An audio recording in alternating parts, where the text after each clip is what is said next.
उपोषणाला बसलेले आहेत त्याला पाठिंबा दर्शवण्यासाठी आम्ही सगळेजण या ठिकाणी आलोय आणि गणरायाच्या चरणी एवढीच प्रार्थना करतो की जे आश्वासन मनोज दादाला सरकारनं दिलंय त्या आश्वासनाची पूर्तता तातडीनं सरकारनं करावी। परंतु सत्ताधारी म्हणतात की महाविकास आघाडीचे जे प्रमुख नेते शरद पवार आणि उद्धव ठाकरे यांनी ओबीसी प्रवर्गातून मराठा आरक्षण देण्याचं सगळ्यात महत्त्वाचं मनोज दादा ज्या वेळेस मुंबईत आले त्यावेळेस त्याला शब्द कोणी दिला होता?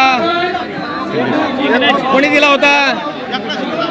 मग तुम्ही शब्द सगळा विचार करून दिला होता का अविचाराने दिला होता? वेळ मारून येण्यासाठी दिला होता?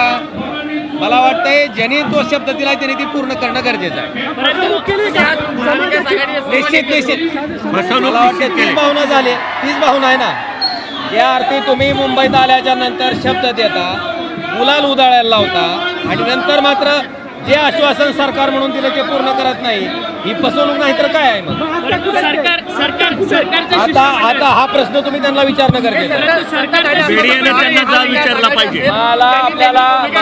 मला आपल्याला एवढं सांगायचं आहे की मनोज दादा यापूर्वीही मुंबईला आले होते आणि मुंबईला आल्याच्या नंतर जे मनोज दादाला वचन आश्वासन तत्कालीन सरकारच्या प्रमुखानं, मला सांगा गावातल्या एखाद्या सरपंचानं जर सामान्य माणसाला सांगितलं की मी तुमचं हे काम करतो तर विश्वास बसतो। इथं तर महाराष्ट्राच्या मुख्यमंत्र्यांनी त्यांना वचन दिलं होतं, ज्या अर्थी त्यांनी महाराष्ट्राच्या मुख्यमंत्र्यांनी वचन दिलं त्याचं पालन करावं। परंतु सरकारचं शिष्टमंडळ का येत नाही भेटायला?